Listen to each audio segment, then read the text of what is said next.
ভাগবতে তাদের জন্যই ভাগবত কথা বর্ণিত হয়েছে। ভাগবত একমাত্র তাদের কথাই বলে যারা ভাগবতের সঙ্গ করতে আগ্রহী, যারা গ্রন্থ ভাগবত এবং ভক্ত ভাগবত দুই ভাগবতের সঙ্গ করতে আগ্রহ পোষণ করেন। শ্রীমতী ভাগবতী কথা কেবলই এই দুইয়ের জন্য। এর বাইরে যারা জগৎ সংসারে ঘুরে বেড়াচ্ছে, এই জগতের মধ্যেই সুখ খোঁজার প্রয়াস করছে, তাদের জন্য ভাগবত নয়। মহাপ্রভু মর্যাদাকে বিশেষ প্রাধান্য দিয়েছেন। মর্যাদা, এই মর্যাদা যদি কোথাও হনন হয়, মর্যাদার যদি কোথাও হানি হয়, তাহলে ভগবান এতে দুঃখ পান। এই মর্যাদা হননের দ্বারা মহাপ্রভুর মনে কষ্ট হয়, আর ভগবানের মনে কষ্ট হওয়া মানে আমরা ভগবানের কৃপা থেকে বঞ্চিত হওয়া। তো মর্যাদা প্রত্যেকটি ক্ষেত্রে রেখে চলতে হয়। এই যে বাবা ভক্তপ্রবর সমীর চক্রবর্তী, যার কৃপাভাজন আপনারা চমুর্দিবাসী সকলেই, তিনি একজন ব্রাহ্মণ সন্তান। নিঃসন্দেহে ব্রাহ্মণের যে গুণাবলীগুলো শাস্ত্রে বর্ণিত হয়েছে তার অধিকাংশই তাতে লক্ষ্য করা যায়, এবং তিনি তার দৈন্যতাকে তিনি তার ভজনের ভূষণ হিসাবে রেখেছেন। এটা তো তার দৈন্যতা, তিনি নিচে বসে আছেন, কিন্তু আমাদেরও তো কিছু ক্ষেত্রে লক্ষ্য করা উচিত। তার যে মর্যাদা, সেই মর্যাদা তাকে দিতে হবে। এটা তাকে দিয়ে জাস্ট আমরা একটু শিক্ষা নিচ্ছি। এইভাবে আমাদের জীবনের চলার পথে প্রত্যেককে যার যার অবস্থান থেকে মর্যাদা প্রদান করতে হবে। মায়ের প্রতি সন্তানের যে মর্যাদা, পিতার প্রতি সন্তানের যে মর্যাদা, সেটা সন্তানকে দিতে হবে। যদি না দেয় তাহলে সেটা মর্যাদা উল্লঙ্ঘন হবে। শ্রী গুরুদেবের প্রতি শিষ্যের যে মর্যাদা দেখানো দরকার, সেই মর্যাদা যদি শিষ্য শ্রী গুরুদেবকে না প্রদর্শন করে, তাহলে শিষ্যের মর্যাদা উল্লঙ্ঘন হয়। আবার যিনি শ্রী গুরুদেবের আসনে বসেছেন, যিনি শিষ্যত্বে আমাকে আপনাকে বরণ করেছেন, তার গুরুর আসনে বসে থেকে শিষ্যের প্রতিও মর্যাদা রয়েছে। সেই মর্যাদা থেকে তিনি যদি চ্যুত হন, তাহলে সেখানে তিনিও মহাপ্রভুর দণ্ড প্রাপ্ত হবেন। এই যে আমাদের মধ্যে সাম্প্রদায়িক ভাব, এই যে আমরা সাধুসঙ্গ করি, ভগবানের সেবা করি, দেবতাদের সেবা করি, তারপরেও আমাদের মধ্যে যে কৌটিল্যতা, আমাদের মধ্যে যে কুটিনাটি, আমাদের মধ্যে যে সংকীর্ণ মনোভাব, এর পেছনে মূল কারণটাই হচ্ছে মর্যাদাকে আমরা উল্লঙ্ঘন করি।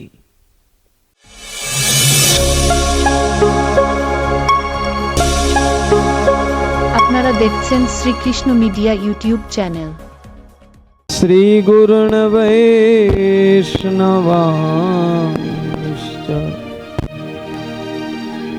শ্রীরূপং সাগ্রজাতং সহগণ রঘুনাথান্বিতং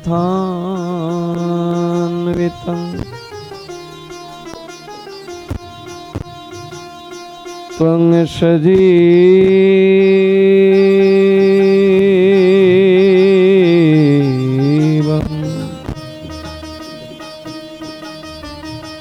সাদ্বৈতং সাবধূতং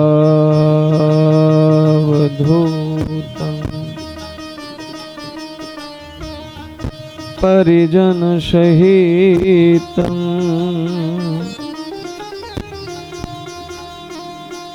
कृष्ण चैतन्य देवं राधा कृष्ण पदान् सहगनु ललिता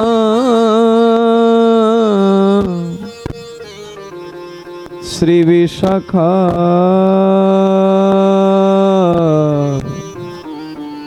नितांश्च।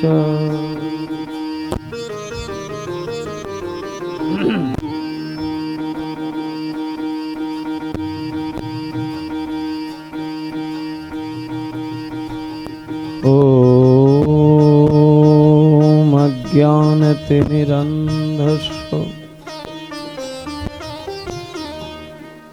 ज्ञानाञ्जनशलाकया चक्षुरुन्मीलितं येन तस्मै श्री गुरवे नमः।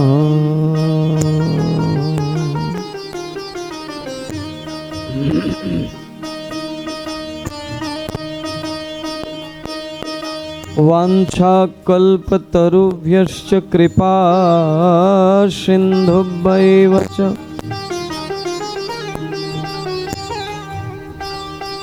पतितानं पावनेभ्यो वैष्णवेभ्यो नमो नमः।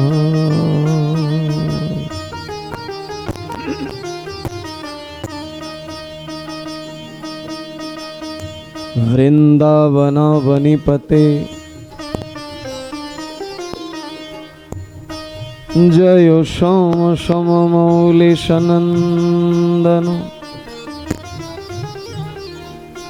सनातन नारदेद्य गोपेश्वर ब्रजविलासी योगांग्रि पद्मे प्रीतिं प्रयच्छ नितरां निरुपाधिकां मे।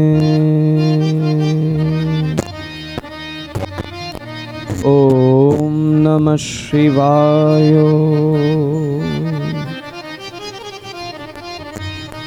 ॐ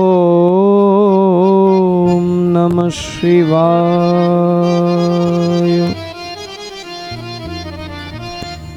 ॐ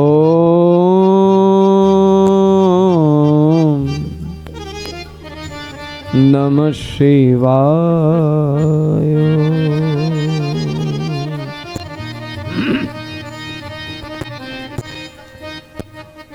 सर्वमंगलमंगल्ये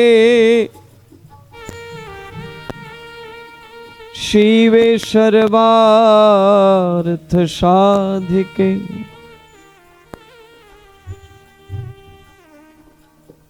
शरण्ये त्र्यंबके गौरी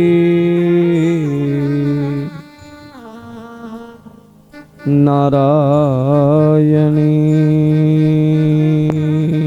नमस्तुते।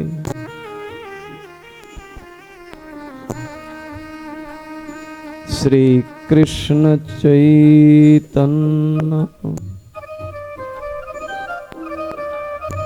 प्रभु Nityanand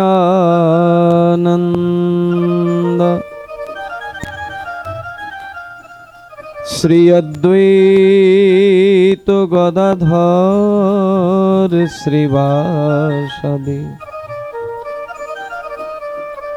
Shri Gaur भक्तवृंद।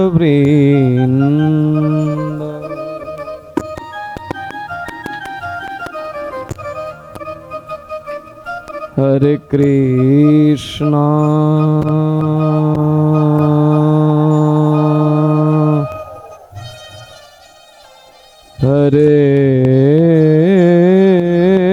Hare Krishna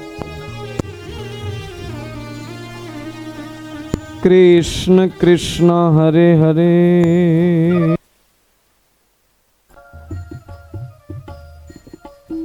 Hare Rama Hare Rama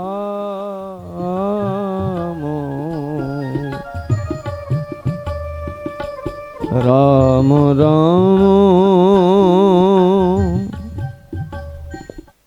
Hare Hare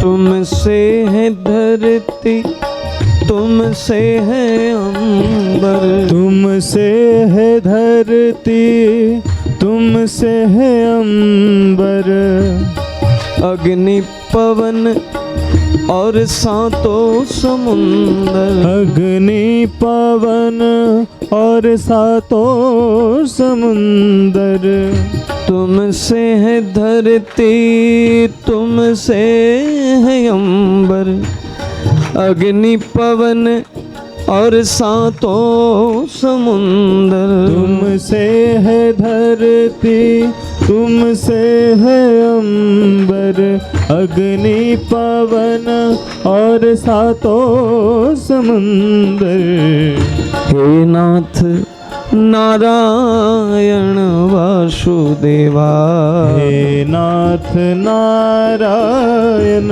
Vasudeva Shri Krishna Govind हरे मुरारी हे नाथ नारायण वासुदेवा श्री कृष्ण गोविंद हरे मुरारी हे नाथ नारायण वासुदेवा हरे कृष्णा कृष्ण कृष्ण हरे हरे हरि बोल हरे राम राम राम हरे हरे हरे कृष्ण कृष्ण कृष्ण हरे हरे हरे राम राम राम हरे हरे हरे कृष्ण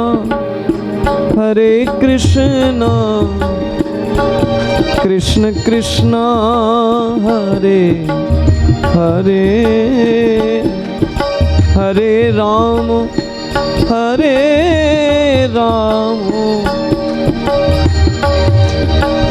राम राम हरे हरे हरे कृष्ण कृष्ण कृष्ण हरे हरे हरे राम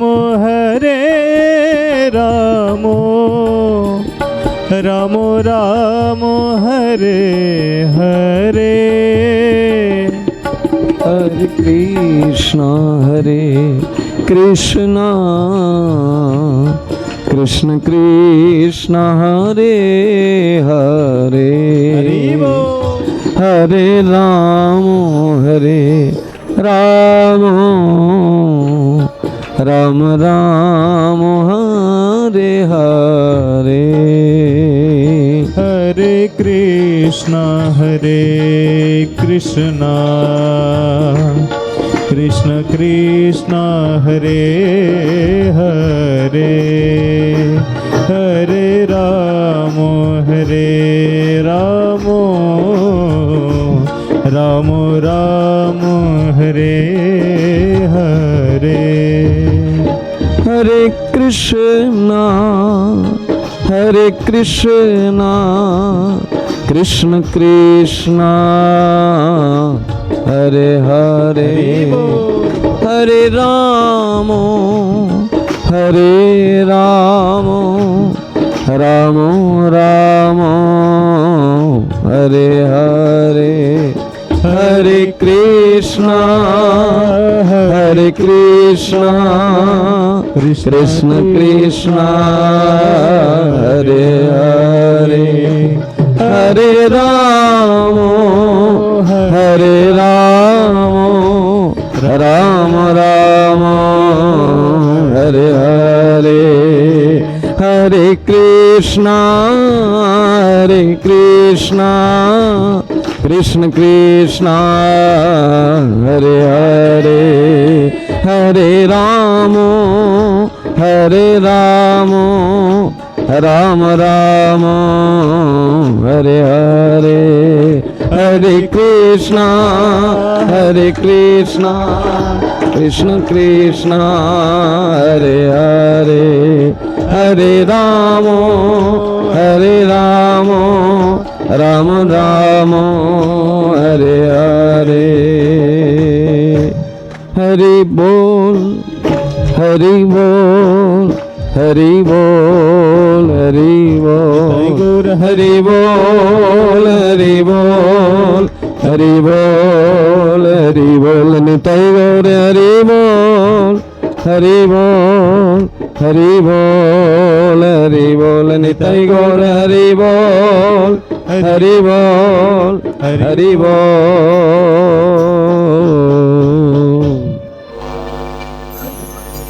हरि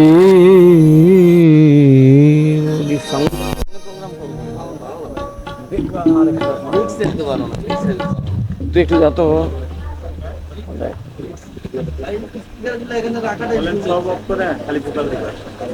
তুই যা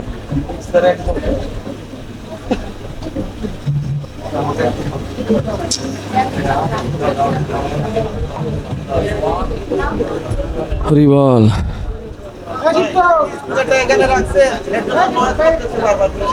আরে স্পিকারের জন্য না ইয়েটাই খারাপ মিক্সচারটাই নষ্ট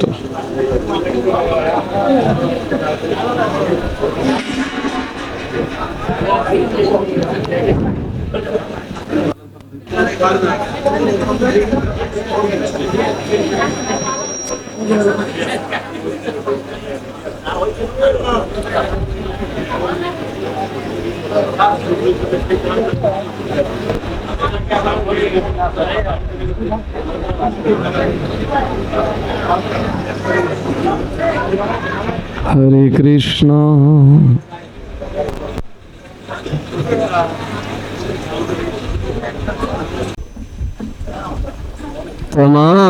त्वमादिदेवं करुणानिधानं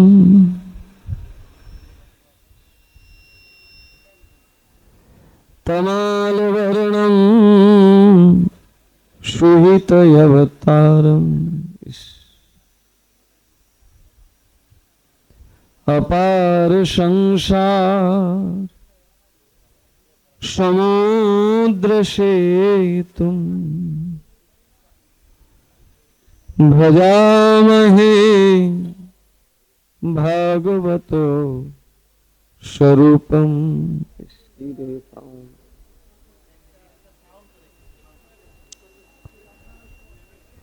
आराध्य भगवान ब्रजेश तनय तद्धाम বৃন্দাবনম। ঝড় তুফান তো হচ্ছে না, আকাশ তো পরিষ্কার, তো তোমার এইখানে এত ঝড় তুফান কোত্থেকে?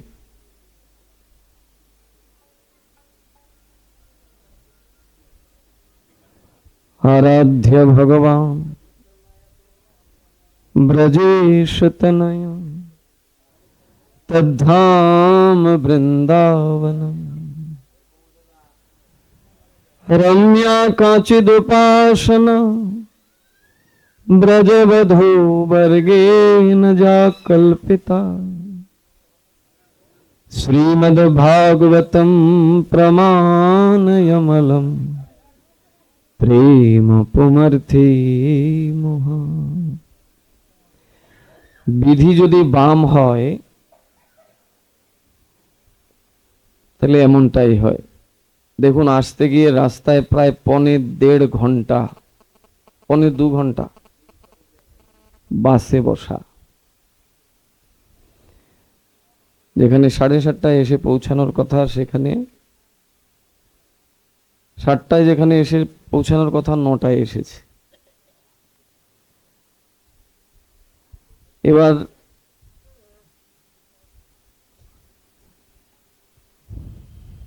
আপনাদের মতো রসিক ভক্তদের কাছে ভগবানের এই রস কথা উপস্থাপন করবার জন্যে অন্তত ন্যূনতম যে যন্ত্রের দরকার সেটাও আজকে আমাদের বাম।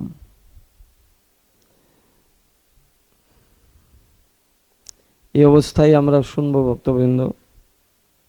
আসলে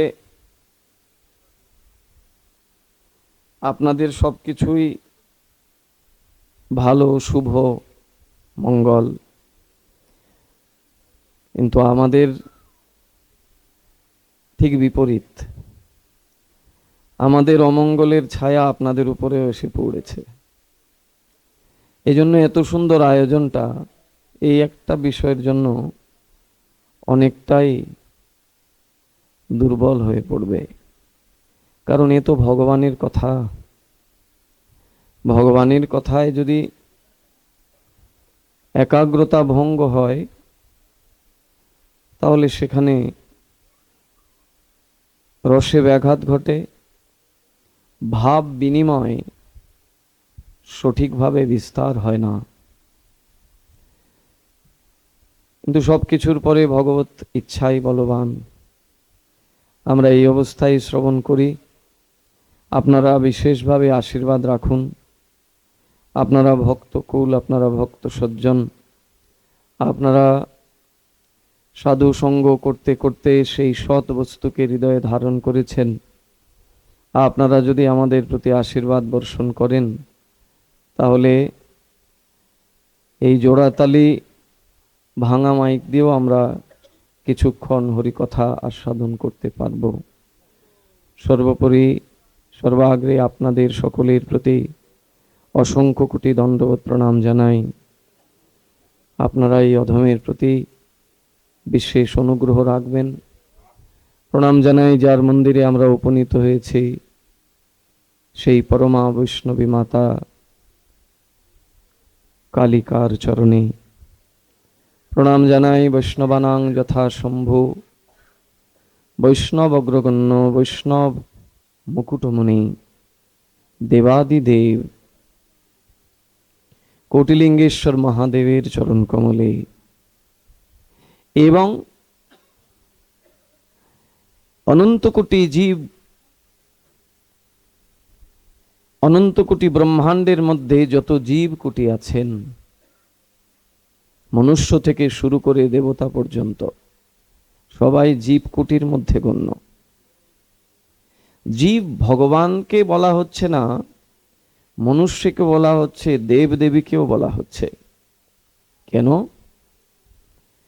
না? জীব অর্থে তিনি যার জন্ম হয়, যার মৃত্যু হয়, যিনি নিত্য না। জীব মানে অনিত্য।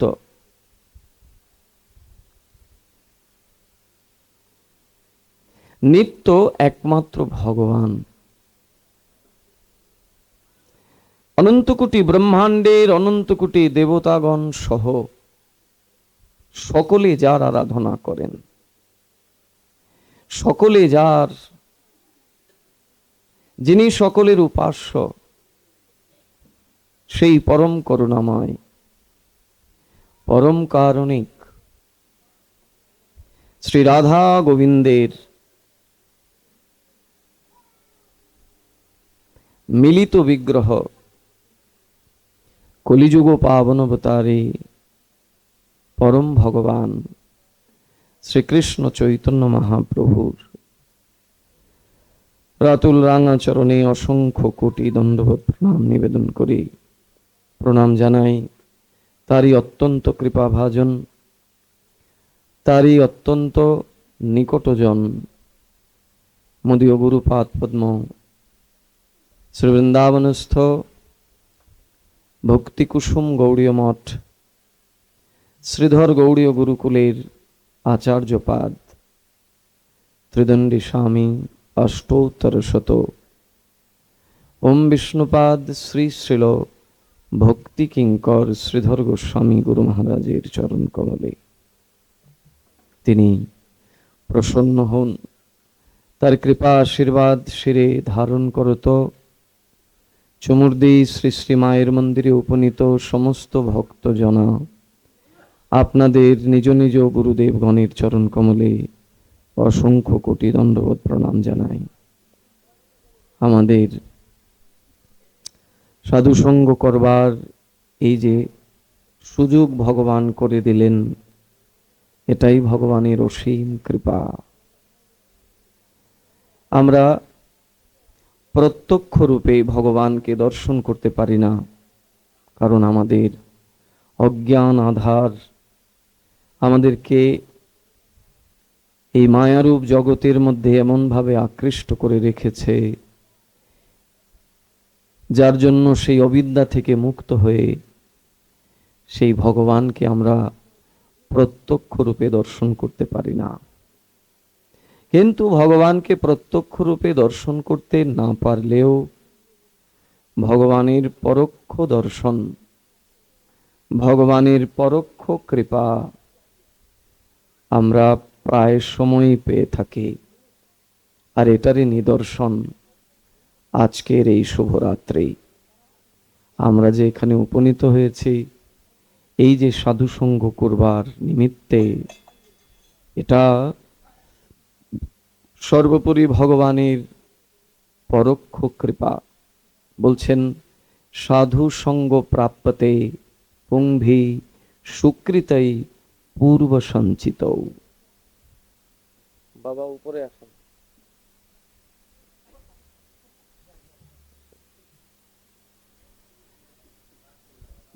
শ্রীমান মহাপ্রভু বলছেন একটা আসন দেন বাবা। বাবু তুমি একটু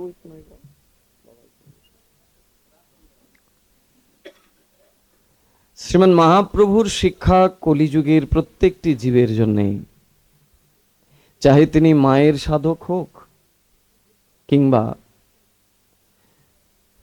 শিবাদী কোনো বাবার উপাসনা করুন কিংবা অন্যান্য দেব দেবী বা ভগবান, যারই সাধনা কলিযুগের জীব করবেন, সকলেই আদর্শ হতে হবে চৈতন্য মহাপ্রভুর মাধ্যম দিয়ে।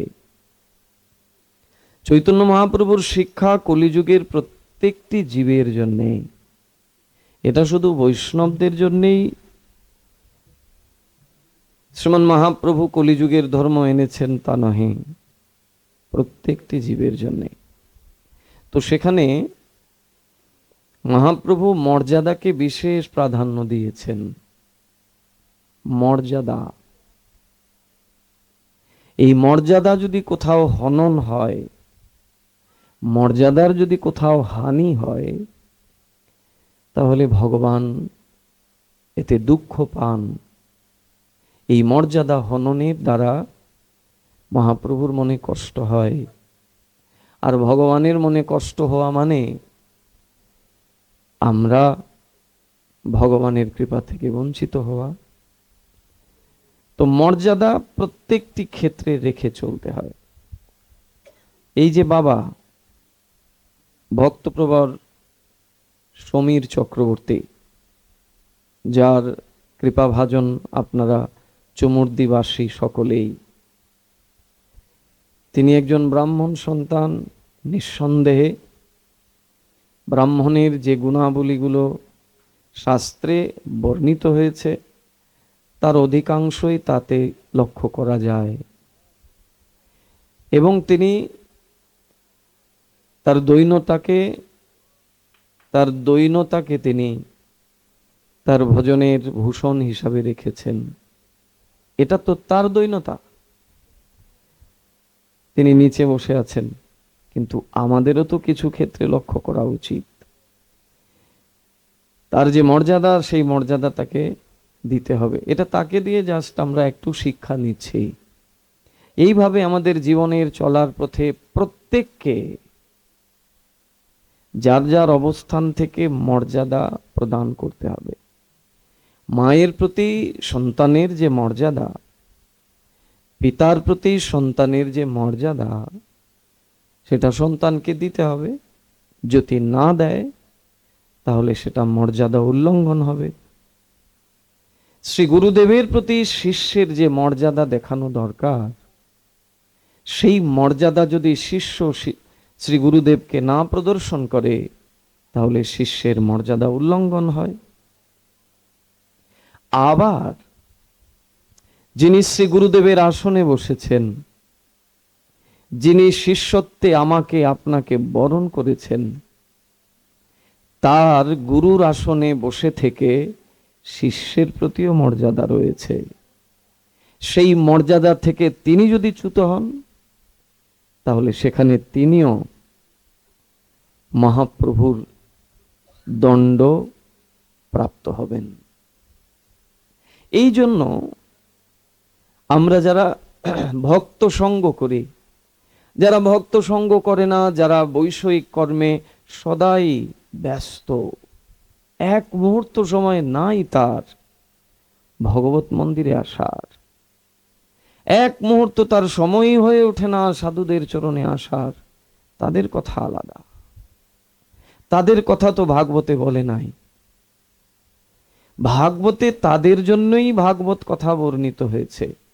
ভাগবত একমাত্র তাদের কথাই বলে যারা ভাগবতের সঙ্গ করতে আগ্রহী, যারা গ্রন্থ ভাগবত এবং ভক্ত ভাগবত দুই ভাগবতের সঙ্গ করতে আগ্রহ পোষণ করেন। শ্রীমতী ভাগবতী কথা কেবলই এই দুইয়ের জন্য। এর বাইরে যারা জগৎ সংসারে ঘুরে বেড়াচ্ছে, এই জগতের মধ্যেই সুখ খোঁজার প্রয়াস করছে, তাদের জন্য ভাগবত নয়। তাই আমরা যারা প্রতিনিয়ত সাধু সঙ্গ করি, বৈষ্ণব সঙ্গ করি, ভক্ত সঙ্গ করি, আমরা আমাদের জীবনে চলার পথে যার যে মর্যাদা আছে তাকে সেই সেই মর্যাদা অবশ্যই দিতে হবে। যদি না দেই তাহলে সেটা মর্যাদা উল্লঙ্ঘন হয়। আর শ্রীমান মহাপ্রভু মানে কলিযুগের ভগবান, যদি তাকে কেবল ভগবান বলি তাহলে তাকে সঠিকভাবে জানা হলো না। তিনি কেবল ভগবান নহেন, তিনি ভগবানেরও ভগবান, পরম ভগবান, পরমেশ্বর।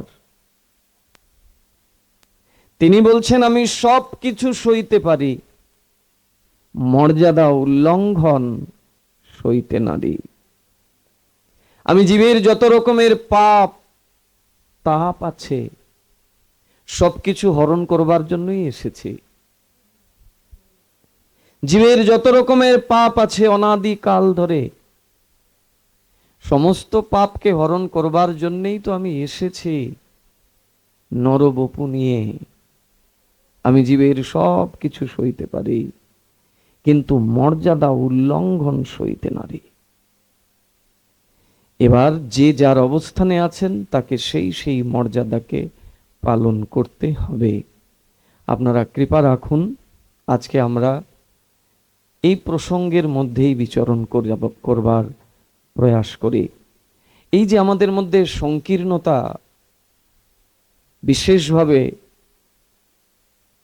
এখন চোখে ধরা পড়ে, এর কারণ কিন্তু এটা। এই যে আমাদের মধ্যে সাম্প্রদায়িক ভাব, এই যে আমরা সাধু সঙ্গ করি, ভগবানের সেবা করি, দেবতাদের সেবা করি, তারপরেও আমাদের মধ্যে যে কৌটিল্যতা, আমাদের মধ্যে যে কুটিনাটি, আমাদের মধ্যে যে সংকীর্ণ মনোভাব, এর পেছনে মূল কারণটাই হচ্ছে মর্যাদাকে আমরা উল্লঙ্ঘন করি। রূপ সনাতন আদি ষড়গোস্বামীগণ তারা মর্যাদাটাকেই স্থাপন করেছিলেন কলিযুগে, করেন নাই? চৈতন্য মহাপ্রভুর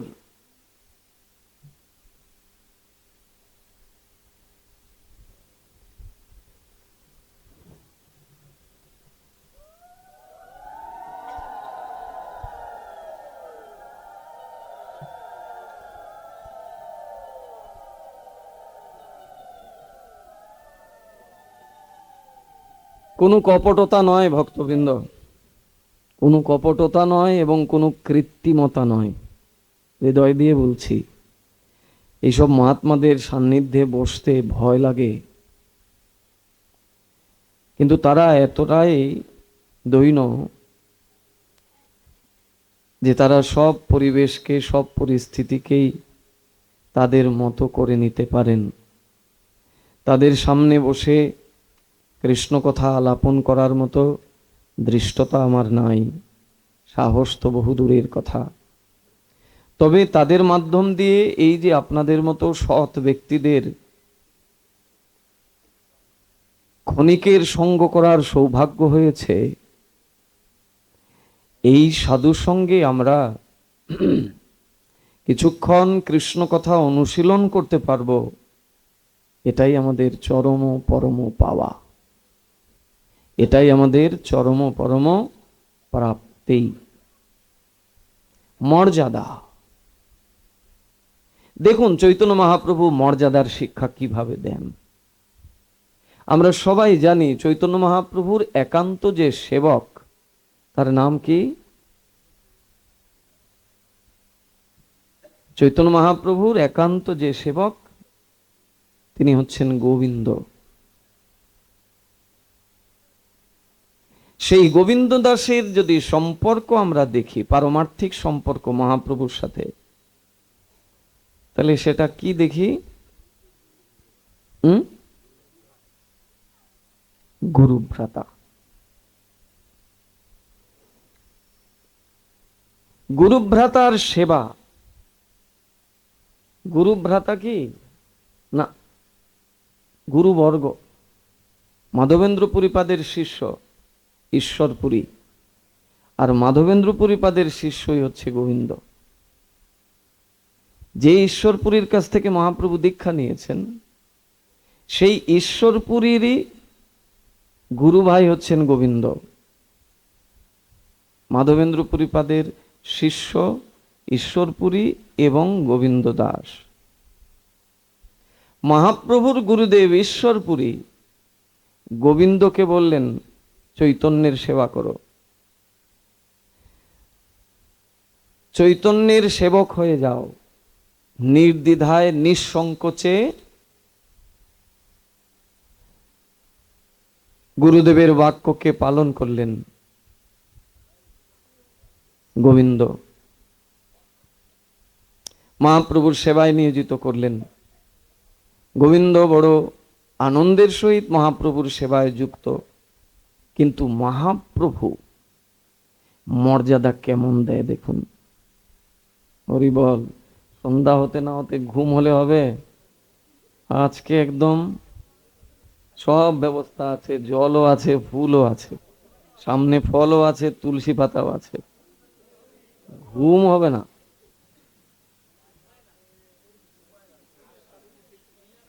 আর আসলে আপনারা তো দিনেও বৈষ্ণব সেবা, রাতেও বৈষ্ণব সেবা, প্রতিদিনই লেগে আছে।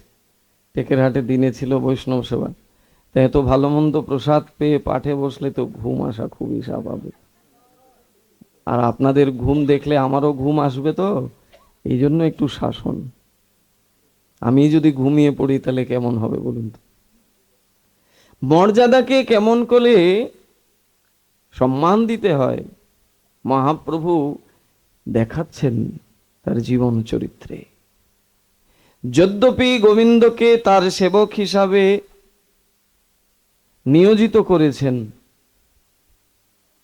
ঈশ্বরপুরী, কিন্তু মহাপ্রভু তার সেবা নিতে একদম আগ্রহী না। বলছেন গুরুবর্গের সেবা কেমন করে আমি নেব? গুরু এবং কাকা গুরু জেঠা গুরু সমান এক মর্যাদা দিতে হয়। মানে আমি আমার গুরুকে যে সম্মান দেব, গুরু বর্গদের সমান সম্মান দেব। আজকে এই কলিযুগে এই যে বিভ্রান্তি, এই যে আমাদের সংকীর্ণতা, সম্প্রদায় সম্প্রদায় বিভক্তি, এর একটাই কারণ, গুরুকে সম্মান করি কিন্তু গুরুবর্গদের সম্মান করি না। মাকে সম্মান করি কিন্তু শাশুড়িকে সম্মান করি না। করেন? আপনি যে মায়ের গর্ভ থেকে জন্ম নিয়ে বড় হয়েছেন, ওই মায়ের মতো শাশুড়ি মাকে দেখেন? এক চোখে দেখতে পারেন না। তো এটা কি মর্যাদা উল্লঙ্ঘন নয়? আপনি যে বাবাকে, যে বাবার ঔরসে জন্ম নিয়েছেন, ওই বাবাকে যেভাবে সম্মান করেন, শ্রদ্ধা করেন, শ্বশুর মশাইকে কি ওইভাবে করেন? করেন না। এখন তো বরং শ্বশুর শাশুড়িকে উত্তম মধ্যমও বসাতে কোনো দ্বিধাবোধ হয় না। একজন বলছে সবাই না। সবাই না তো সেটা আমরা জানি, কিন্তু সংখ্যায় বেশি। কেন বেশি বলছি জানেন? কারণ এই রকমের মা বাবারা আসেন তো আমাদের কাছে, এসে বলেন যে বাবা আগে যদি জানতাম তাহলে তোমাদের পথই বেছে নিতাম, তোমরাই অনেক ভালো। এই সংসারের আসক্তির মধ্যে পড়ে গিয়ে এখন বুঝেছি সংসার একটা শূন্যের উপরে দাঁড়িয়ে। এই যে আপনারা কেউ মনে কষ্ট নেবেন না, আমি আপনাদের উদ্দেশ্যে বলছি না, কেউ নিজের উপরে নেবেন না, এটা সার্বিক সকলের উদ্দেশ্যে বলছি। কারণ এইভাবেই আমরা মর্যাদাকে উল্লঙ্ঘন করছি, আর এইভাবে মর্যাদাকে উল্লঙ্ঘন করছি বলেই আজকে সমাজে এত বিভক্তি। আমি আমার গুরু, এরাই আমার স্বজাতি, আর এরা গোপীনাথ ব্রহ্মচারীর শিষ্য, এরা আমার স্বজাতি না। এই যে বিভ্রান্তি, এটা কি আমাদের জন্য মঙ্গল বয়ে আনে? তত্ত্বকথা, রসের কথা অনেক শুনেছেন, বিশেষ করে আপনাদের এই দক্ষিণবঙ্গে পাঠকের অভাব নাই। আমার শ্রী গুরুদেব বলেন বাংলাদেশে কি গিয়ে পাঠ করব? বাংলাদেশে তো যেখানে যাই শুধু পাঠকের লম্বা লাইন, ওইখানে গিয়ে আমি মূর্খ ব্যক্তি কি পাঠ করব বলো তো? তো যেখানে আপনারা বসবাস করেন ওখানে তো সব রসিক পাঠকরা। আমার পাশেই গোপীনাথ বাবা, গৌর গোবিন্দ দাস, জয়, সৌম্য চক্রবর্তী, আরো কতজনা, বিশেষ করে বিল্লমঙ্গল বাবা, যারা আপনারা সব সময় যাদের সঙ্গ করেন। এত সঙ্গ করছি আমরা, যেখানে বলছেন লব মাত্র সাধু সঙ্গে সর্বসিদ্ধি হয়, বলেন নাই? তো লব শব্দের অর্থ কি? 3 সেকেন্ড সময়কে লব বলা হয়। কোন বদ্ধ জীব যদি প্রকৃত কোনো সাধুর সঙ্গ ঘন্টার পর ঘন্টা, মাসের পর মাস, বছরের পর বছর, যুগের পর যুগ নাই বা করুক, যদি 3 সেকেন্ড সময়, এই অল্প সময়টুকু যদি কেউ সাধু সঙ্গ করে, তাহলে তার সর্বসিদ্ধি হয়। তাহলে আমরা কি লব মাত্র সাধু সঙ্গ করি? আমরা তো 365 দিনের মধ্যে প্রায় 300 দিনই সাধু সঙ্গ করি, আরে হেন মহাত্মাদের সঙ্গ করি। কই আমাদের সাধু সঙ্গের ফল যায় কই? যেখানে বলছেন লব মাত্র সাধু সঙ্গে সর্বসিদ্ধি হয়, 3 সেকেন্ড সময় যদি কেউ সাধু সঙ্গ করে তাহলে তার সর্বসিদ্ধি হয়ে যায়, তাহলে যায় কই? এই যে সাধু সঙ্গ করি বটে, কিন্তু বিভিন্ন জায়গায় আমরা অপরাধী। এই যে মর্যাদাতে আমরা সম্মান দেই না, সাধু সঙ্গ করে যে পুণ্য অর্জন করি, যে স্বীকৃতি অর্জন করি, আবার গুরুবর্গদের চরণে অপরাধ করে মর্যাদাকে উল্লঙ্ঘন করে তার চাইতে অধিক পাপ সঞ্চয় করি। এই রসিক মহাত্মাদের মুখ থেকে সবসময় তত্ত্বের কথা আপনারা শুনেন, বিভিন্ন সিদ্ধান্তের কথা শুনেন, গোপীদের ভগবানের লীলা কথা শ্রবণ করেন। আমার মতো মূর্খ জীব, আমি আপনাদের কি সেই লীলা কথা শোনাবো? তবে আমার এই যে বিভিন্ন সাধুদের সঙ্গ করে এ যাবৎ আমার যে উপলব্ধি, সেই উপলব্ধির কথাই আপনাদের কাছে একটু ব্যক্ত করব। কারণ আমরা সাধুসঙ্গ করে যতদূর এগোনোর কথা, আমরা তার থেকে কিন্তু অনেকটা পিছিয়ে যাচ্ছি। যিনি সাধু হবেন, সাধু মানে কাপড় দিয়ে সাধু নয়, লাল সাদা গৈরিক এই দিয়ে সাধু নয়। কিন্তু তার মানে এই নয় যে সাধুর বসনটা প্রয়োজন না, অবশ্যই প্রয়োজন, কিন্তু কেবলই বাহ্যিক ভূষণ নহে, ভেতর থেকে তাকে সাধু হতে হবে। এবং খেয়াল করে দেখুন, ভগবান কিন্তু সকলকে সাবধান করেননি, সাবধান শুধু সাধুকে করেছেন। সাধু শব্দের অর্থ সৎ, যিনি সৎকে হৃদয়ে ধারণ করেছেন, সৎকে সত্যম পরম ধীমহি, সত্য মাত্র একজন, তিনি কৃষ্ণ ভগবান। সেই ভগবানকে যিনি হৃদয়ে ধারণ করেছেন, তিনি সৎ, মানে তিনি সাধু। তাহলে সাধুর যে গুণাবলীগুলো আছে তার মধ্যে একটা গুণ হচ্ছে তিনি কখনো পরশ্রী কাতর হবেন না, তিনি কখনোই ছিদ্র অন্বেষণ করবেন না, তিনি কখনো হিংসা দেশ বিদ্বেষে প্রমত্ত থাকবেন না। তো এবার আমরা বিচার করে দেখি তো, আমরা কি সেই পরশ্রী কাতর স্বভাব থেকে মুক্ত? আমার সামনে যদি আরো অন্য একজন সাধুর কেউ অনেকক্ষণ ধরে গুণগান করে, তাহলে সেটাকে কি আমি সুন্দর করে গ্রহণ করি, নাকি আমার গায়ে জ্বালা দেয়? বাবার জ্বালা দেয় না, উনি এগুলো থেকে মুক্ত, কারণ উনি সাধু। আমার জ্বালা দেয়। আমারে যদি ওই জায়গায় বসানো হতো আর বাবাকে যদি এই জায়গায় বসানো হতো, আমার শরীরে জ্বালা দিত, কারণ আমার মধ্যে তো এগুলো আছে। আমি প্রতিষ্ঠাকামী, আমি প্রতিষ্ঠার লালসায় দিক বিদিক ঘুরে বেড়াই।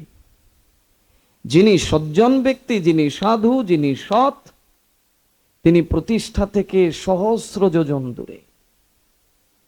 মাধবেন্দ্র পুরীপাদের প্রতিষ্ঠা হয়ে যাবে, তিনি একজন বিশাল সাধু। সমাজের লোক জেনে যাবে যে মাধবেন্দ্র পুরীপাদ অনেক বড় এক সাধু, তার জন্য ভগবান চুরি করে রেখেছেন অমূল্য ক্ষীর প্রসাদ। এইটা পূজারী সমস্ত গ্রামবাসীর ঘরে ঘরে গিয়ে বলে দেবে, আর সবাই দল বেঁধে আসবে আমাকে প্রণাম করবার জন্য। এই যে সবাই আমাকে এসে প্রণাম করবে, স্তুতি করবে, বন্দনা করবে, তার দ্বারা তো আমার প্রতিষ্ঠা হয়ে যাবে। আর যখনই সেই প্রতিষ্ঠার মোহ আমার উপরে ভর করবে, স্বাভাবিকভাবেই ভগবান গৌণ হয়ে যাবেন, ভগবান অন্তর্ধান করবেন হৃদয় থেকে। তাই রাতের অন্ধকারেই মাধবেন্দ্র পুরীপাদ স্থান পরিবর্তন করে পালিয়ে চলে গেলেন। প্রতিষ্ঠার ভয়ে পুরী যায় পলাইয়া, প্রতিষ্ঠা যায় তার পিছে পিছে ধাইয়া। এই প্রতিষ্ঠা আমাদের জীবনের কাল। বৃন্দাবনের ভক্তি, ব্রজভক্তির দরজা যতক্ষণ না খুলবে, ভজন কাকে বলে, সাধনা কাকে বলে, গভীরভাবে আমরা জানতে পারবো না। ওই উপর উপর ভজন করব, সাধনা করব, কিন্তু প্রকৃত ভজন হবে না। প্রকৃত ভজন তার ভাগ্যেই হয়, প্রকৃত সাধনা তিনিই করতে পারেন যিনি ব্রজভক্তিতে ডুব দিয়েছেন। ব্রজের মধ্যে সেই সংকীর্ণতা নাই তো, সেখানে তো সেই সংকীর্ণতা থেকে সবাই মুক্ত, কারণ ওই যে বলছে স্থান কাল পাত্র, ওখানের সব কিছু কৃষ্ণময়। আর আমরা যেখানে বসবাস করি এর চতুর্দিকে মায়া। আমি যত বড়ই ভক্ত হতে চাই না কেন, আমি যতই সাধনা করতে যাই না কেন, আমি যতই আরাধনা করতে যাই না কেন, আমাকে চারদিক দিয়ে বেঁধে রেখেছে সে আর কেউ নয়, মায়া। মম মায়া দুরত্যয়া। হে অর্জুন, তুমি যে বলছো তোমার হৃদয় কার্পণ্যতা জনিত অভাব রয়েছে, কার্পণ্যতার কারণে তুমি ভক্তিকে নিতে পারছো না, এর জন্য দায়ী তুমি না, এর জন্য দায়ী মায়া। আর সেই মায়ার হাত থেকে জীব তখনই মুক্ত হতে পারে মাম এব যে প্রপদ্যন্তে, যখন বদ্ধজীব সৎগুরুর কৃপায়, প্রকৃত সাধুর সঙ্গ প্রভাবে আমার চরণে দৃঢ় সংকল্প নিয়ে আমার আশ্রয় গ্রহণ করে, তারাই এই মায়ার হাত থেকে মুক্তি লাভ করে। ভক্তবৃন্দ, আমরা সাধুসঙ্গ করেও যদি সংকীর্ণতার জায়গা থেকে বেরোতে না পারি, তার জন্যে সাধুগণ দায়ী নয়, দায়ী আমি। কারণ এই যে শাস্ত্র, গীতা, ভাগবত, চৈতন্য চরিতামৃত, চৈতন্য ভাগবত আদি, এখানে আমরা যাতে এই সংকীর্ণতার হাত থেকে বাঁচতে পারি, এই পরশ্রী কাতরতা, এই হিংসা, দেশ বিদ্বেষের হাত থেকে বাঁচতে পারি, এই জন্য শাস্ত্রে ভুরি ভুরি প্রমাণ দিয়েছেন সাধুদের চরিত্রের দ্বারা। জয় রূপ সনাতন ভট্ট রঘুনা, শ্রীজীব গোপাল ভট্ট দাস রঘুনা। জয় রূপ সনাতন ভট্ট রঘুনাথ, শ্রীজীব গোপাল ভট্ট দাস রঘুনাথ। এই ছয় গোসাইর করি চরণ বন্দন,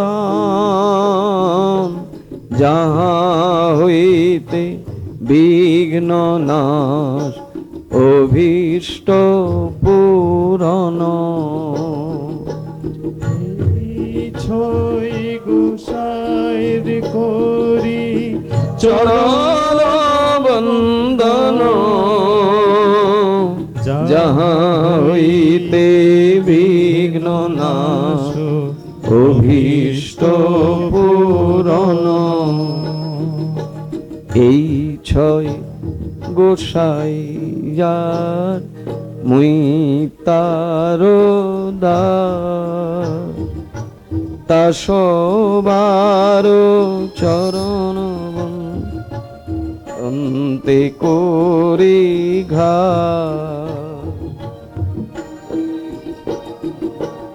এই ছয় গোসাই যাবে ব্রজে কইলেন বা, রাধা কৃষ্ণ নিত্য লীলা করিলেন প্রকাশ। এই ছয় গোসাই ব্রজে কইলেন বা, রাধা কৃষ্ণ নিত্য লীলা করিলেন প্রকাশ।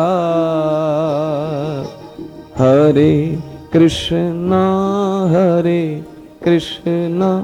কৃষ্ণ কৃষ্ণ হরে হরে,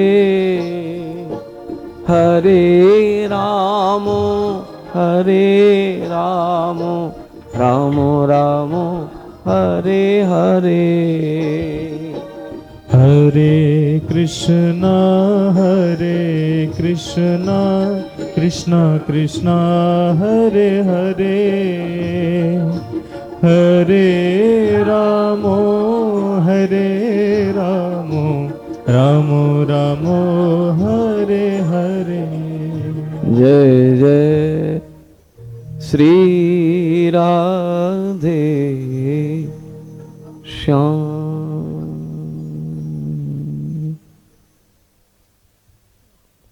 এই ষড়গোস্বামীগণ, তাদের যে চরিত, ষড়গোস্বামীদেরকে জীবনের, ষড়গোস্বামীদের আদর্শ নিয়ে আচার্যগণ যেভাবে জীবন পরিচালনা করেছেন, চাহে তিনি গৃহী হন কিংবা তিনি গৃহত্যাগী হন, আমরা কি তাদের ওই আদর্শকে নিতে পেরেছি বা তাদের ওই আদর্শকে নেবার কি প্রয়াস করছি? সেদিন, গত পরশু দিনের কথা, আমরা শ্রীনগর মুন্সিগঞ্জ পদ্মার পাড়াতে এক ভক্ত গৃহে সাধু সঙ্গ করবার সৌভাগ্য লাভ করেছিলাম। সেখানে বাবাও ছিলেন গোপীনাথ ব্রহ্মচারী সাধু বাবাও। সেখানে তিনি তার প্রাসঙ্গিক আলোচনায় এই কথা বলছিলেন যে কালো তিলক সাদা তিলক, দেখবেন এই নিয়েও কিন্তু মন্তব্য, বলে কালো তিলক যারা পরে এরা রাধারানীর বিশেষ কৃপা ভাজন, এটা রাধা কুণ্ডের রজ, কালো তিলকের মহিমা সাদা তিলক চাইতে বেশি। আবার যারা সাদা তিলক পরিধান করেন তারা বলছেন আমরা গোপীরা যে মৃত্তিকার উপর ক্রন্ধন করছিল সেই গোপী চন্দন দিয়ে আমরা তিলক করি, আমাদের তিলক ওই কালো তিলকের চাইতে উঠে। তাইলে এই যে ভাব আমাদের, আমরা বিষয় ছেড়ে কিংবা বিষয়ের মধ্যে থেকেও ভগবত ভজন করার আগ্রহ রাখি, অথচ আমাদের মারামারি তিলক নিয়ে। কারুর তিলক নুপুর আকৃতি, তো কারুর তুলসী আকৃতি, তো কারুর বটাকৃতি। এখন এই নিয়েও মন্তব্য। কথা প্রসঙ্গে এটাই এই জন্য বলছি ভক্তবৃন্দ, আমরা সর্বক্ষণ ভজন যতটুকু করি কিংবা নাই করি, ছিদ্র অন্বেষণটা অধিক পরিমাণে করি। পরশ্রী কাতর ভাব আমার মধ্যে এত প্রবল যে যতটুকু সারাদিনে ভজন করে পুণ্য অর্জন করি, ওইগুলোর দ্বারা আরো পূর্বজন্মের যে পুণ্য ওগুলো ব্যয় করে ফেলি। এই জায়গা থেকে আমাদের বের হবার প্রয়াস করতে হবে। একটা কথাকে মনের মধ্যে একদম দৃঢ়ভাবে বসিয়ে দিতে হবে যে আমি সাধু হতে পারি নাই। আচ্ছা, ভগবানের সামনে গিয়ে ভগবানের চোখে চোখ রেখে বলতে পারবেন প্রভু আমি তোমার হয়েছি? পারবেন? আপনারা হয়তো পারবেন, আমি তো পারব না। একদিন যদি 4টার ঘুম 7টায় ভাঙে, ওদিন ঠাকুর ঘরের সামনে যেতেই কেমন কেমন লাগে, কেমনে ঠাকুরের সামনে গিয়ে প্রণাম করব? কারণ হৃদয়ে অনেক দোষ আছে না, দোষে ভরা তো এই হৃদয়। তা এত দোষ, এত অভদ্র, এত অনর্থ আছে বলে চোখে চোখ রেখে বলতে পারে না, প্রভু তুমি আমার, আমি তোমার হতে পেরেছি। তার সাথে সম্পর্কটা কি? কত মধুর সম্পর্ক আমাদের। তাকে যদি পতি হিসাবে ভাবেন, ভাবতে পারেন। তাকে যদি প্রভু হিসাবে ভাবেন, ভাবতে পারেন। তাকে যদি সখা হিসাবে ভাবেন, ভাবতে পারেন। যে কোনো একটা রসে তার সেবা হয়। শান্ত, দাস্য, সখ্য, বাৎসল্য, মধুর, পঞ্চরসের যে কোনো একটা রসকে ধরে তার সেবায় আপনাকে যেতে হবে, তাই না? তাহলে আমরা নিশ্চয়ই তার এখনো হতে পারিনি, এই জন্য তার সামনে গিয়ে তার চোখে চোখ রেখে বলতে পারি না, প্রভু আমি তোমার হয়েছি, আমি তোমার হতে পেরেছি। তাহলে যিনি আমাকে সব উজাড় করে দিয়েছেন, তার জন্য কোনো চিন্তা করি না, অথচ তিনি সর্বক্ষণ আমাকে নিয়ে ভাবেন, আমাকে নিয়ে চিন্তা করেন, কেন তার হতে পারি না?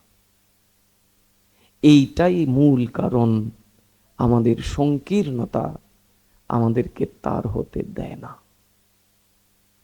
হৃদয়ের মধ্যে তিনি বসে আছেন বলেই তো আমরা কথা বলতে পারছি, কথা শুনতে পারছি, অথচ তাকে দেখতে পাই না। এই যে অভাব আমাদের, এটাকে নির্ণয় করার প্রয়াস করা, আমাদের এই যে অভাব রয়েছে, এই অভাবকে খুঁজে বেড়ানো, এটাই হলো সাধু সঙ্গের মূল কাজ।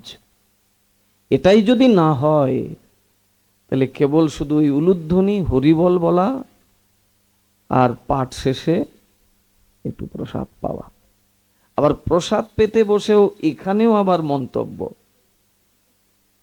বেটা ওরে 2টা ছানা দিয়েছে, আমারে ছানাই দেয়নি, খালি আলু দিয়েছে। প্রসাদ পেতে বসেও প্রসাদেরও মর্যাদা উল্লঙ্ঘন হচ্ছে। প্রসাদকে মর্যাদা দেই আমরা নিজেরা? বলুন তো, দেই না। প্রসাদের যদি মর্যাদা দিতাম, তাইলে সামনের ব্যক্তিকে টেনে পেছনে দিয়ে আমি সামনে চলে যাই। হ্যাঁ, প্রসাদ পাওয়ার জন্য এই উৎকণ্ঠা যদি হয়, তাহলে এভাবে হয় বটে, কিন্তু আমার তো এই উৎকণ্ঠা নাই। আমার উৎকণ্ঠা হচ্ছে পরে গিয়ে যদি না পাই, আগে যাই। তাহলে বিচার করে দেখবেন, প্রত্যেকটি ক্ষেত্রে আমরা কিন্তু মর্যাদাকে উল্লঙ্ঘন করে যাই। একটা কাজ করার আগে, একটা পা রাখার আগে আমি কি 10 বার ভাবি যে পাটা যে রাখবো, রাখা কি ঠিক হবে কি ঠিক হবে না? একবারও ভাবি না। আর এই ভাবি না বলেই আমরা ধীরে ধীরে কোথায় যেন হারিয়ে যাচ্ছি, কোথায় যেন আমাদের ভক্তি জটলা বেঁধে বসে আছে, আমরা এগোতে পারছি না। এক সাধু আরেক সাধুর নিন্দায় মুখর, নিজেকে কেবল শ্রেষ্ঠ দেখানোর জন্যে অন্য 10 জনের নিন্দা করে বেড়ায়। আর মহাপ্রভু বলছেন, কাহারও না করে নিন্দা, কৃষ্ণ কৃষ্ণ বলে, অজয় চৈতন্য সেই, যিনি বেকো হেলে। বলছে প্রভুকে পেতে কি বেশি কষ্ট করতে হয়? না না। বদ্ধজীব যদি একটা যোগ্যতা অর্জন করে, তাহলে এই যোগ্যতার দ্বারা সে ভগবানকে অতি হেলায় পেয়ে যাবে, অনায়াসে পেয়ে যাবে। কি সেই যোগ্যতা?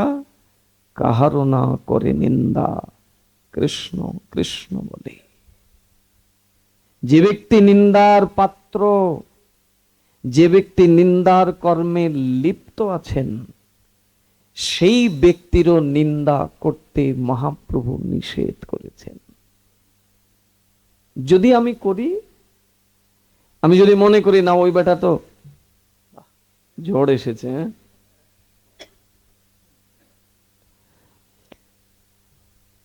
আমি মনে মনে ভাবতে পারি যে ওই বেটা তো নিন্দার কাজ করেছে, তো করি, ওর নিন্দা করলে তো কোনো সমস্যা নাই। দেখুন তো শাস্ত্র কি বলে। শাস্ত্র বলছেন, গোস্বামীগণ বলছেন, সাধুগণ বলছেন, যে ব্যক্তি নিন্দার কর্মে লিপ্ত, অনেক নিন্দিত কর্ম করেছে, যদি কেউ ওই নিন্দিত ব্যক্তিকে নিন্দা করে, তাহলে তার ভেতরে যত নিন্দার কর্ম আছে, তার ভেতরে যত পাপ কর্ম আছে, সবকিছু তার শরীরে আসবে।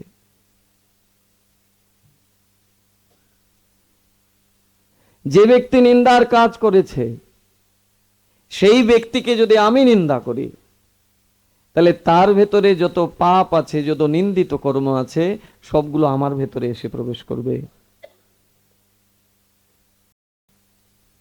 আর আমার ভেতরে যে ভালো জিনিসগুলো আছে সেটা তার কাছে চলে যাবে। তাহলে খুব লাভ করেছি নিন্দা করে। নিজেকে সাধু হিসাবে প্রতিষ্ঠা করবার জন্যে অন্য 10 জন সাধুর নিন্দা করে সেটা থেকে আমি লাভবান হয়েছি, নাকি এক পাহাড় ক্ষতিগ্রস্ত হয়েছে, নিজেকে নিজে নির্ণয় করতে হবে। বাসি শান্তরসে যে ভগবানের সেবা করে, কৃষ্ণের অধরে যে মুরলী থাকে না বাঁশি, সেই বাঁশি হচ্ছে শান্তরসের সেবক। সেই বাঁশিকে ভগবান কেন এত ভালোবাসেন? একটা বাঁশের বাঁশি, এটা ছাড়া ভগবানের চলে না। যদি ঘুমোতে যান তাহলে কোমরে ঢুকিয়ে, কোমরে নিয়ে তারপরে ঘুমোতে যান, এক মুহূর্ত বাঁশি ছাড়া থাকে না। কারণ ভগবান জীবের মধ্যে যেটা দেখতে চায় সেটা ওই বাঁশির মধ্যে আছে। ভগবান আমাদের মধ্যে একটা জিনিস দেখতে চান, কি সেটা? ভগবান এটাই আমাদের মধ্যে দেখতে চান যে বদ্ধ জীব, সে কি নিজের যে ছিদ্র আছে, নিজের যে ত্রুটি আছে, নিজের যে ভুল আছে, সেই ছিদ্র, সেই ত্রুটি, সেই ভুল সে কি খুঁজে বেড়ায়? বাঁশি তার ছিদ্রের দ্বারা ভগবানকে সে সংবাদ দিচ্ছে, প্রভু আমার যে অসংখ্য ভুল ত্রুটি, আমার ছিদ্র তোমার কাছে ধরে রেখেছি, এবার তুমি আমাকে স্বীকারও করতে পারো, তুমি আমাকে ত্যাগও করতে পারো। সেই বাঁশিকে ভগবান তার সেবক হিসাবে নিয়ে নিলেন। আমরা আমাদের ছিদ্রকে ভগবানের কাছে রাখতে হবে, গুরুদেবের কাছে রাখতে হবে, সাধুর কাছে রাখতে হবে। দীক্ষাকালে শিষ্য করে আত্মসমর্পণ, সেই কালে শিষ্য তারে করে আত্মসম। আগে বলেছিলাম যে মাতা পিতার প্রতি সন্তানের যে মর্যাদা আছে, সেই মর্যাদা যদি সন্তান প্রতিপালন না করে তাহলে সেটা মর্যাদা উল্লঙ্ঘন হয়। মর্যাদা উল্লঙ্ঘনের দণ্ড তাকে পেতে হয়। ঠিক তদ্রূপ মাতা পিতারও সন্তানের প্রতি মর্যাদা রয়েছে, সেই মর্যাদা মাতা পিতাকে সন্তানকে দিতে হয়। যদি না দেয় তাহলে সন্তানের প্রতি মর্যাদায় উল্লঙ্ঘন ঘটে। গুরু শিষ্যকে, শিষ্য গুরুকে মর্যাদা দেবেন এবং শিষ্য গুরু ও শিষ্যকে মর্যাদা দেবেন। তিনি যে জায়গা থেকে নেমে এসেছেন আমাকে কৃপা করবার জন্যে, আমি আমার অবস্থানে থেকে তাকে সেই মর্যাদা যেন দেই। কিন্তু আমরা বেশিরভাগ ক্ষেত্রেই দেখি আমরা ওই মর্যাদা দিতে পারি না, বরং সখ্যতা এমন হয় যে সেই সখ্যতার মধ্যে পড়ে তার শাসনটা, যে তার আদরটাকেও নিতে পারি না আমরা। ভক্তবৃন্দ, আমরা এই বিষয়গুলো থেকে মুক্ত হবার প্রয়াস করব।